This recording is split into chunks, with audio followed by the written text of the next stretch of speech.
Good day, ladies and gentlemen. Welcome back to another Bitcoin video. We're going to be analyzing the short-term Bitcoin charts as well as a quick look at the weekly and monthly chart. Before we get into the video itself, we do need to take a quick look at the VIP group. If you're interested in becoming a VIP member with the Wolves of Crypto YouTube channel, I have a link in the description and pinned comment that will lead you to this Telegram group where you can see the details of the membership and how to join, as well as a document that contains the results for Q4. If you're interested in that, go ahead and check it out. Without further ado, let's get into it. Okay, so we can start off with the daily chart here, and essentially, yeah, Bitcoin's dropped down. So we had we'll start with the 4-hourly chart. Actually, it's a little bit of a better view here. We had this upwards consolidation range from around the 21st of January through to around the 9th of February. A few days ago, on the 9th of February, we actually dropped down from that range. You can see this yellow uptrending support line was lost, and we saw a drop down. That drop happened, it occurred between around 22.7k, dropped downwards here to around 21.4k. Ultimately, we are on support right now, and we're on support via two time frames. So first of all, the support stems from 21.6k, and that 21.6k horizontal support zone, as you can see, is constituted by multiple tests, bounces and rejections throughout this 2022 consolidation region here. As you can see, I'm circling some of these zones right now. I've actually circled the wrong one. The lower line here, you can see multiple rejections over a period of time, and even more recently, right? Even here in this peak in January, just before we moved up to this range, we actually rejected from this 21.6k range. We've come down. We're seeing some sort of resistance support flip here. That actually could be bullish. Now, a lot of people would say, and I personally do agree with these people to a certain extent,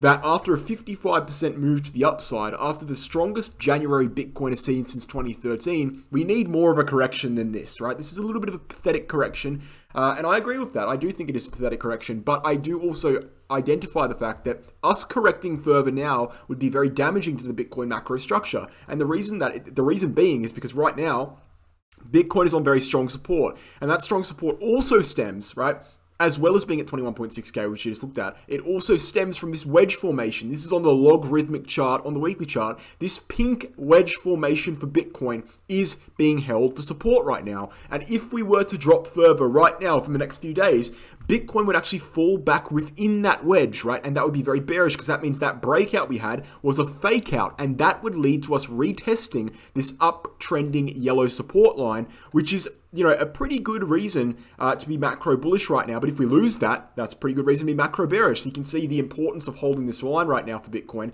So for that reason, and a lot of people might disagree with me on this, but for that reason, at this point in time, I don't think Bitcoin will drop down further yet, okay? I don't think it will yet. And I think if it does, that's not very good. I don't think it's going to drop yet, right? I do think there will be a further drop, and I think that drop will come soon, but not yet. So when will it be, okay? Look, here's the thing. This downtrending wedge, the top line of this downtrending wedge, it's downtrending, okay? So obviously, time moves the price sideways. We get more candles, we move sideways while this line is downtrending. If we consolidate on this support zone for about a week or two, this downtrending line will have moved down further, and that means Bitcoin can move down further without breaking back below the wedge, meaning that this breakout could not be a fake out. So basically what I'm saying is, if we consolidate here for a little while and then move down further, say next week or the week after, that's fine. Whereas if we drop right now, we'll actually break back below the wedge. That's not so fine. That's what I'm saying for Bitcoin. And what I would say is this, though.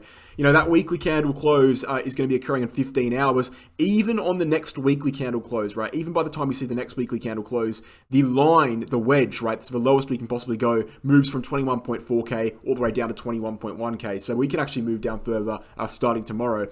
But what I'm saying is essentially this. I don't think Bitcoin will drop back below the wedge, but I do think we have more downside price action to go. I don't know if that makes sense, but it certainly makes sense to me. Now, when will we be making a definitive move? We can kind of answer this question quite easily, to be honest, because look, what we have, and we've identified this quite clearly, this red line at 21.6k is holding the Bitcoin price up right now. If it wasn't for that red line, we'd be going further downwards. And if it wasn't for the wedge, we'd also be going further downwards. But what we're seeing is a compression between this red line at 21.6k and a compression between this downtrending yellow line. And that means that eventually, after bouncing between these two lines for a long enough period of time, we will be forced to make a breakout. And that apex point, that point in which we'll be forced to make a breakout, will be on the 21st of February. February. So any time between now and the 21st of February, with the 21st of February being the latest possible point, Bitcoin will either have to move upwards or it will have to move downwards. The good news is this: by the 21st of February, this wedge will have moved the downside far enough to allow Bitcoin to drop upwards without breaking back below into the wedge, which means that basically, so long as Bitcoin consolidates for at least a few more days,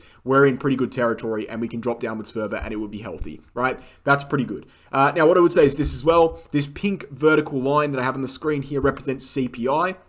And that is the CPI release that is going to be coming out in the 15th of February. And the expectations, the market's consensus for CPI is 6.2%. The previous release was 6.5%. So we're expecting a 0.3% decrease in year-on-year inflation there for CPI. We'll look into that a bit more tomorrow when we get closer to the date, but that will lead to some volatility. So we could be seeing a breakout as soon as that pink line happens, as soon as that vertical pink line is reached. In fact, I'd say it's pretty likely we see a breakout by that point.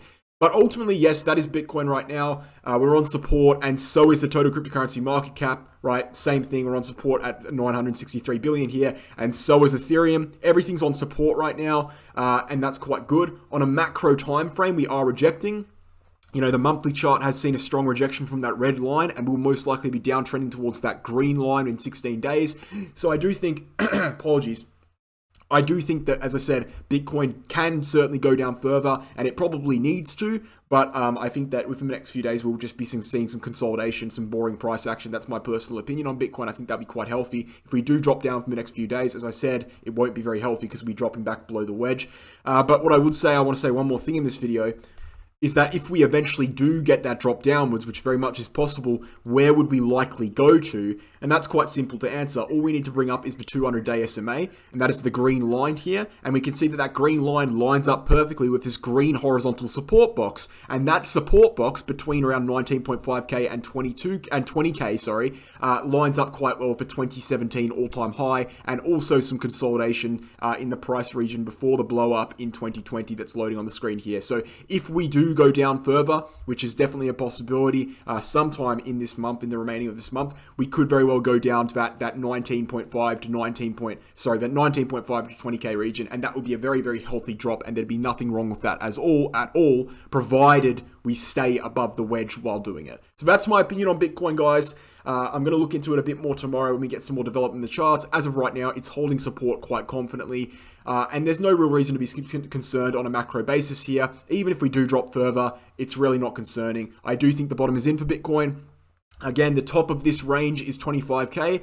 The next major move, if we're going to see a next major move, it will start happening above 25K. And right now, the support zone to really watch on a daily time frame is 21.6. We do have CPI coming up shortly. That's going to add some volatility in the market. And ultimately, we do have this compression that you can watch in the 4-hourly chart between 21.6 and this yellow line if you're interested in keeping a close tab on it. So thanks for watching, guys. Hope you enjoyed. Before we end the video, I want to look into a couple of things regarding the Bitget Exchange and the Crypto Academy. So with 5 times lower fees than Binance, with free spot trading fees for the last few months, I think it just recently ended, and with a 15% discount for signing up using my referral link, you can gain access to the Bitget Exchange. It's the best way to help the channel out, best way to support the channel. Proudly partnered with Bitget for about a year now on the Wolves Crypto YouTube channel. They've got a protection fund to stop something like FTX happening. They've released their reserves. Easily my favorite exchange in the cryptocurrency market. Again, sign up using my referral link to get exclusive rewards and discounts and help out the channel. On top of that, the Crypto Academy courses, if you want to actually learn how to trade for yourself, you want to take your trading to the next level, you can check out the website for the Crypto Academy, Become a Trader 10-unit course. All the information there will tell you everything the course is about. And ultimately, if you want a full breakdown, you want a full analysis of what the course is, before paying, you can throw us an email and we'll actually send you an exclusive pamphlet and video that explains the course and takes you through some of the units so you can actually see it for yourself before making a decision. So thanks for watching. Hope you enjoyed, guys. Catch you tomorrow.